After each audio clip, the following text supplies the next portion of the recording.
बात करने के लिए हैं वीरेंद्र सिंह सोनू। ये सीनियर लीडर हैं Jammu Kashmir Peoples Democratic Party के। न्यूज़ 18 से बात करने के लिए धन्यवाद। सोनू साहब, ऐसा लग रहा है कि नेशनल कॉन्फ्रेंस और कांग्रेस अलायंस में तो है, लेकिन कोऑर्डिनेशन की कमी दिख रही है। कल जिस तरह उमर साहब ने कहा कि कांग्रेस ने अगर प्रोटेस्ट किया तो हमें बोला नहीं, हमसे बात नहीं की। क्या लगता है, क्योंकि कहीं ना कहीं दोनों पार्टियों में टकराव है?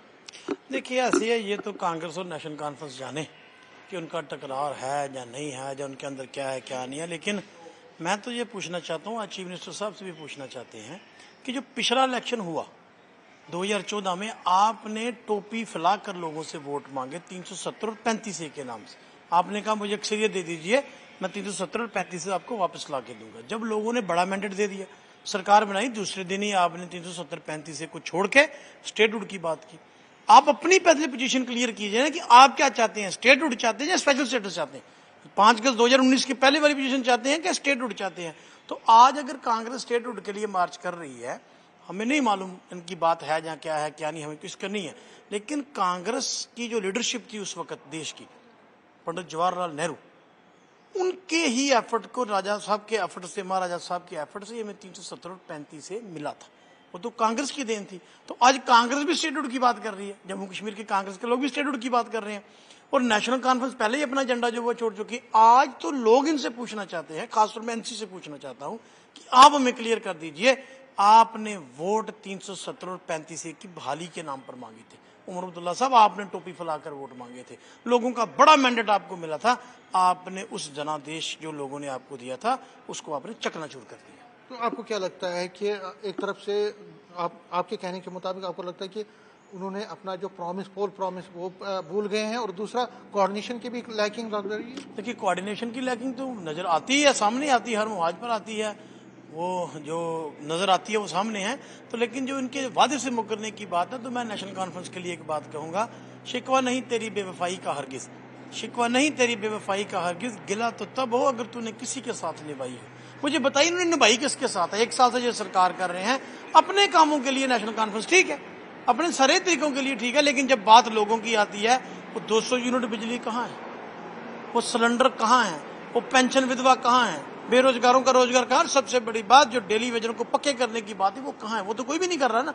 तो आज मैं ये कहता हूं कि ये स्टेटहुड की बात करके नेशनल कॉन्फ्रेंस जो है वो अपना वो जो स्टैंड है उसको डिलीट कर चुकी है, और जिस इशू पर आपने वोट मांगे थे आपने उस इशू को डिलीट करने का काम किया। बीजेपी यहाँ तक कह रही है कि देखिए 9 महीने की जो नाकामियां हैं उनके मुताबिक उसको छुपाने के लिए और लोगों का ध्यान भटकाने के लिए इस चीज को उठाया जा रहा है। देखिए, ऐसे है कि बीजेपी कह रही है कि लोगों का ध्यान भटकाने के लिए 1 मिनट के लिए मान भी लेते हैं, लेकिन बीजेपी की नाकामी का ध्यान कौन भटका रहा है?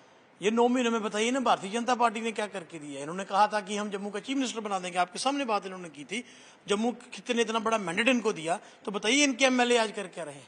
सिर्फ वो क्या है कि वो एनसी को कोसते हैं, एनसी इनको कोसती है, दोनों का आपस में अंदर खाते गुप्त समझौता है, और लोगों की बात तो कोई भी नहीं ना कर रहा। हाँ, बीजेपी के नेताओं को सुख आराम है, उनके पास एमएलए हैं, स्कॉट हैं, सीडीएफ है, सब कुछ है, नेशनल कॉन्फ्रेंस के पास सरकार है, दोनों अपना काम कर रहे हैं, अपना काम बनता बाढ़ में जाए जनता, लोग परेशान है। लेकिन एक चीज मैं आपसे लास्ट में पूछना चाहूंगा कि देखिए जो स्पेशल स्टेटस का है 370 का एक बड़ा इशू है, और सुप्रीम कोर्ट ने भी इसमें अपना किया, और उमर साहब ये कहते हैं कि इसमें बहुत टाइम लग सकता है, लेकिन स्टेटहुड ऐसा है कि जो रेस्टोर करना है और जिसकी कमिटमेंट प्राइम मिनिस्टर ने की है। मेरा सवाल आपसे यह है कि क्यों नहीं आप भी सपोर्ट कर रहे हैं इस पर, क्योंकि पीडीपी को देखें तो वो सिर्फ 370 के पीछे है, स्टेटहुड की ज्यादा बात नहीं कर रही है। देखिए, ऐसे हम 5 अगस्त 2019 के पहले वाली पोजीशन मांगते हैं, तो स्टेटहुड हमने को भीख तो मांगनी नहीं है ना, स्टेटहुड की भीख तो नहीं है ना, जाकर भारतीय जनता पार्टी ने अपने घर से कोई जमीन जायदाद हमें देनी है, हमारा हक है, इन्होंने छीना है, इनको तो माफी मांग के देना चाहिए। लेकिन मैं ये कहता हूं कि आप इशू को डिलीट कर रहे हैं, जब आप स्टेटहुड की बात करते हैं, आप 5 अगस्त 2019 की पहले वाली बात को डिलीट कर देते हैं। आप वो महाराजा साहब की जो हमें देन थी जम्मू के लोगों को, जम्मू कश्मीर के लोगों को, हमारा स्टेट सब्जेक्ट, आप उसको डिलीट कर देते हैं, हमारी आइडेंटिटी को डिलीट कर देते हैं, हमारी जमीनों के ऊपर, हमारे कारोबारों के ऊपर, हमारे रिसोर्सेज के ऊपर जो जम्मू कश्मीर के लोगों का हक था वो उसको आप डिलीट करते हैं। हम ये बात कहते हैं। न्यूज़ 18 से बात करने के लिए शुक्रिया। कैमरामैन चांद के साथ में समीर भट्ट, न्यूज़ 18 जम्मू।